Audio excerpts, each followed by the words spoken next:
તો મારી બાએ મને બહુ સરસ જવાબ આપ્યો મને કે આપણે ગયા જન્મમાં સારા કર્મ નથી કર્યા ને એટલે ગરીબ છીએ. તો મેં કીધું હવે શું કરું? તો કે હવે સારા કર્મ કરો. અને સાહેબ એવું માફક આવી ગયું. એ મંદિરોમાં ચપ્પલ ગોઠવવા જતો હતો, આરતીમાં ઘંટડી વગાડવા જતો હતો, કોઈ સાધુ ભગવંતોને રસ્તો ક્રોસ કરાવતો હતો, અંધ સ્કૂલમાં જઈને એમની જોડે વાતો કરતો હતો. મોરારી બાપુ, ડોંગરેજી મહારાજ, શંભુ મહારાજ, પાંડુરંગ દાદા જેવા સંતો આવતા ત્યારે પ્રસાદી વેચવા જતો. અને ત્યાંથી સાયકલ નથી, આજે મર્સિડીઝમાં ફરું છું. આખી દુનિયા જોઈ. દુનિયા જેને સુખ કહે છે, સંપત્તિ કહે છે, બધું જ ઈશ્વરે મને આપ્યું. એક હોટલમાં હું વેઇટરની જોબ કરતો હતો. I was literally waiter in a hotel for 3 years in my life when I was in college from 84 to 87. અત્યારે અમદાવાદમાં સિંધુ ભવન રોડ ઉપર મારી 2 મસ્ત હોટલ છે ને, એમાં 350 વેઇટર છે મારી હોટલમાં. સ્કૂલમાં ફી ભરવાના પૈસા નહોતા, 48 રૂપિયા પર એનમ. અત્યારે ગુજરાતમાં આણંદ પાસે 650 એકર જમીનમાં 2500 કરોડની સ્કિલ યુનિવર્સિટી મારી બની રહી છે. હું તમને મારી યશગાથા પૈસાની સફળતા કહેવા નથી આવ્યો દીકરા દીકરીઓ, પણ this day must be a turning point of your life. કેટલાક મિત્રો મારા જેવા છે, અંદર અંદર વાતો કરે છે. આપણે 1 રૂપિયો લીધો નથી અહીંયા આવવાનો, એટલે તમે કહેશો એટલે આપણે જતા રહીશું. કે તમારી પાસે ટાઈમ નથી તો આપણી પાસે તો બિલકુલ નથી બોસ. એટલે જેને શાંતિથી સાંભળવું એ બેસે, ના સાંભળવું બહાર જાય. બચપન ખેલ મેં ખોયા, જવાની નીંદ ભર સોયા, બુઢાપા દેખ કર રોયા. 25 વર્ષ સુધી જીવનમાં શું કરવું ખબર જ નથી. ઘરેથી હેડ કરે એટલે અહીંયા ને અહીંથી ટેન્શન થાય એટલે ઘરે. પછી પ્રેમ થઈ જાય છે, લગ્ન થઈ જાય છે, આખા સુરતમાં ફરે, લાયો લાયો. પછી વરસમાં લાલીઓ આવી જાય, હરી ઈચ્છા. હવે હરી તો દર વર્ષે ઈચ્છા કરે. અને પછી 2 ટાઈમ પૂરું થતું નથી ને એવરેજ 60 કરોડ લોકોને સરકાર ખવડાવે છે. ચોઇસ ઇઝ યોર્સ કે અહીં રહેવું છે કે ત્યાં જવું છે. 2600 સેમિનાર એક્રોસ ધ વર્લ્ડ કર્યા, એકમાત્ર જેમાં પવન છે. તમે એની વાત સાંભળી જ નહીં બરાબર. યુવા અનસ્ટોપેબલ કરીને કરોડો રૂપિયા કમાઈ શકે એવો છોકરો આજે 200-300 કરોડ રૂપિયાનું ચેરિટીનું કામ લાઈને લોકો માટે કરે છે. We are here two inspire you. અમે તમને જસ્ટ સ્પાર્ક કરવા આવ્યા છીએ. અમારો આ ધંધો નથી, મારો ધંધો બીજો છે. પણ મને બી એમ થાય છે કે સાયકલ પરથી મર્સિડીઝ પર જઈ શકાય છે, પણ મર્સિડીઝ એ સફળતા નથી. લુઈ વિટોનનો બેલ્ટ પહેરવો એ સફળતા નથી. તો સફળતા શું છે? What is purpose of life? ખબર જ નથી. કેમ જન્મ્યા મા બાપને ખબર, આવી ગયા તો આવી ગયા, અને કેમ મરી ગયા એ ખબર નથી. 50 માણસ ભેગું થતું નથી. તો આજે જે મેઇન મારો જે હેતુ છે કે હું આ કંઈક એવી વાત કરીને જાઉં. જુઓ, 1984માં મારું 12મું થયું. I want to be a doctor. I choose science. I am the most intelligent student of my school. બધું જ મોઢે આવડે મને. આજે પણ મને એને સોડિયમ, કે potassium, NH4, H hydrogen, Ag silver, Ag mercury, સી ક્રુપર, Cl chloride, Br bromide, iodide, NO2 બધું મોઢે આવડે. 54% આવ્યા. I got 54% in board exam. તો બધું જ આવડતું હતું, સૌથી હોશિયાર હતો, છતાંય 54% કેમ આવ્યા? કેમ કે આજે ભગવાન મહાવીર કોલેજમાં મારે સ્પીચ આપવા આવવાનું હતું. આપણા પ્લાન કરતાં ઈશ્વરના પ્લાન મોટા હોય છે. મારી સાથે આવું કેમ થાય છે? જખ મારવા થાય છે. બોલ, કઈ બી જાય. મારી સાથે આવું કેમ થાય? મને ઘણા બધા લોકો પૂછે, સંજયભાઈ તમે પૈસા ક્યાંથી કમાયા? મેં તું બેંક લૂંટી. અમારે કોઈ સપોર્ટ નથી. તને હાલા મુકેશભાઈ સપોર્ટ કરે ને તું એને ભિખારી કરે, એવી નોટ છે. દીકરા દીકરીઓ, આઈ એમ 59, ઓલમોસ્ટ મારી 60 વર્ષની ઉંમર છે.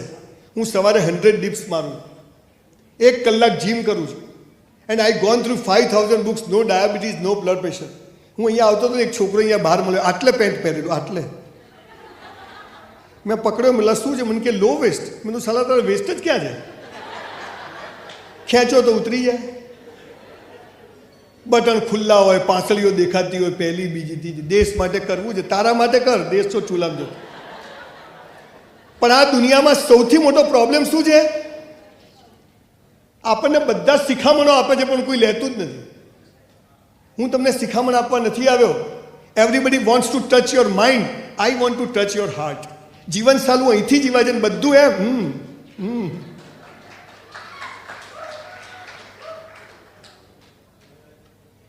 તમને સ્કૂલમાં શીખવાડે. સુખનું વિરોધી શું? દિવસનું વિરોધી શું? જન્મનું વિરોધી શું? ડફોર બનાવ્યા બિલકુલ. અને એટલે જ દિવેલ પીધેલા હું આવ્યો ને બધા છોકરા. કોઈ હાલ તમે હસો તો કેવા ફેર એન્ડ લવલી જેવા લાગો છો. હમણાં બહાર જશે સ્કૂટર ક્યાં ગઈ, પેલી ક્યાં ગઈ, એ ચિંતા ચાલુ. હું આજે તમને એ વાત કહી જવાનો છું જેથી તમારો રાત્રે 12 વાગે ઊંઘમાં ફોટો હસતો આવે, પણ રહેતો જ નથી. કેટલા tension on there are so many questions and nobody has answer. Today I am here to give you all the answers of life. કે 5000 પુસ્તકો વાંચ્યા, 100 કરોડપતિઓને મળ્યો અને દુનિયા ફરીને મને જે સમજ પડી, મને એમ થયું કે આ દેશ માટે મરવાળા મરી ગયા, દેશ માટે જીવવાવાળા લોકોની જરૂર છે. Beyond the grades and marks there is a life. પણ ખબર જ નથી. અને આજે હું તમને ખબર પાડવા આવ્યો છું. તમારી કોલેજમાં 8-10 હજાર છોકરા છે, એમાંથી તમે આજે 200-500 અહીંયા લોકો બેસી શક્યા છો. એક પ્રયત્ન નથી તો કંઈક લઈને જજો. આ દુનિયામાં ખાલી લગ્ન કરવા અને સેક્સ માટે નથી આવ્યા, પણ બધું ખોટું શીખવાડ્યું.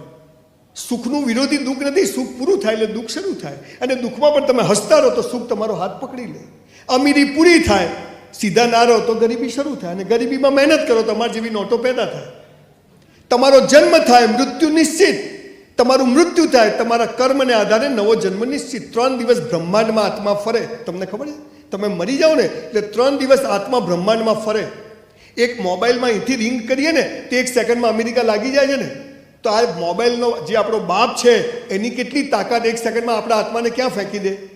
તો અત્યાર સુધી જે કંઈ છીએ ગયા જન્મના કર્મોને આધારે મા બાપ પતિ પત્ની લક્ષણ પ્રમાણે બધું મળ્યું છે, પણ હવે જે કંઈ મળવું છે એ આપણા હાથમાં છે, અને એ માટેની શરૂઆત કરો દોસ્તો.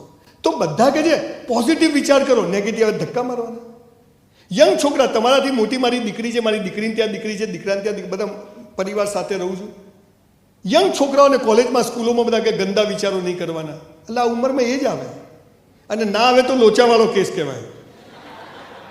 પણ એની સાથે કેમ જીવવું એ કોઈ કહેતું નથી. 4-5 વાતો દીકરા દીકરીઓ કહેવી છે, તમને ખબર જ છે, પણ કરજો. અને આજની તારીખ ઘરે જઈને લખી નાખજો કે what is purpose of life. જીવનમાં શું થવું છે. ઘરેથી સ્કૂટર લઈને નીકળો તો નક્કી તો હોય ને કે કોલેજ જવાનું છે. તો જીવનમાં 18-20 વર્ષના ઢાંઢા થયા તો જીવનમાં ક્યાં જવું છે એ તો ખબર હોવી જોઈએ કે નહીં? ખબર. ટકા આવે તો આમ ને ના આવે તો આમ, નહીં જ આવે તારે જા. પૈસા આવે તો આમ ને નહીં, કશું નક્કી જ નથી.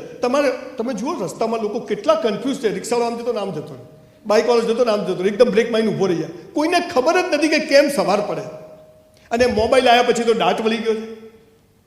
ક્યાં છો ક્યાં છો, અલા ઠોકાઈ જશે, ઘેર જતો ચાલો.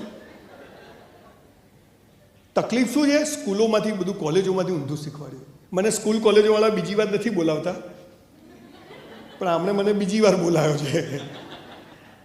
તમે જુઓ સ્કૂલમાં તમને પ્રાર્થના કરાવે છે. સ્કૂલમાં જાઓ એટલે એક સભાખંડ હોય, એમાં બધાને બેસાડે, પછી સ્ટેજ પર એક બેન આવે, આમ ચાડા પાડા હોય, ચલો પ્રાર્થના, આંખો બંધ. અલા ખુલ્લી રાખીને ના થાય? ખુલ્લી રાખીને થાય ને? આંખો બંધ કરો એટલે ના દેખવાનું દેખાય. જો તમે હાલ કરો, એટલે ખુલ્લી રાખે તો દીવો દેખાય, પેલા ગણપતિ દાદા દેખાય, ધ્યાન તો ત્યાં રહે. કોઈ રૂપાળા બેન હોય તો ત્યાં ધ્યાન રહે, પણ ત્યાં તો રહે. પેલો કે આંખો બંધ. અને પછી એવી ખટારા જેવી પ્રાર્થના કરાવે જેનો આપણને અર્થ જ ખબર ના હોય. હે જગ ત્રાતા વિશ્વ વિધાતા, કયા ત્રાતા ને કયા વિધાતા. ઊંડા અંધારેથી પ્રભુ પરમ તેજે તું. એક તો આ અંધારું હોય, લોકો સાલા કાલ સ્કૂલ જ નથી જોયું. અને એટલે આજીવન આપણી પ્રાર્થનાઓ ભિખારીઓની પ્રાર્થના છે, પ્રાર્થના છે જ નહીં. આંખો બંધ કરીને પ્રાર્થના નથી કરવાની, પણ પ્રાર્થના જેવા ભાવથી કરવાની છે કે આંખો ઓટોમેટિક બંધ થઈ જાય. આ સાલું શીખવાડ્યું નહીં. જીવનમાં પૈસા માટે દોડો, સેક્સ માટે દોડો, જીવન એનામાં જ નથી દોડવાનું, પણ સાલા દોડવાનું જેવું કે બધું જખ મારીને આવે, આ કોઈ કહેતું નથી. બધા ઊંધી વાતો શીખવાડે, દોડો મેળવો, કશું મળે નહીં. તો બધું કેવી રીતે આવી જાય એની વાત મારે તમને કહેવી છે. Very simple. 10 વર્ષ પહેલા ઘરમાં વાઇફ નથી સાંભળતી, અત્યારે 2 કરોડ લોકો સાંભળે છે. This is all about time. તમને મહિના પહેલા ખબર હતી કે આ બેન અહીં બેસે, આ ભાઈ અહીં બેસે, પેલા મેડમ પેલી સ્કૂલના પ્રિન્સિપાલ અહીં બેસે, પેલા સાહેબ અહીં બેસે, આ અહીં બેસે, ખબર હતી? કેવા બેઠા છીએ બધા. તો વોટ ઇઝ ધીસ? મારે 12માં ડૉક્ટર થવું હતું, 54% આવ્યા. મેં ડાયમંડનો બિઝનેસ કર્યો, 93માં કરોડો રૂપિયાનું નુકસાન કર્યું, 70 ઘંટી ચલાવતો હતો. 10 વાર સુસાઇડ કરવો, એક વારમાં પતે નહીં. ઊભો છું અહીંયા. એ નુકસાન ના થયું તો અહીંયા ઊભો ના હોત, 54% ના આવે તો અહીં ઊભો ના હોત. કન્સ્ટ્રક્શનના બિઝનેસમાં તો ઈશ્વર જે કરે તે સારા માટે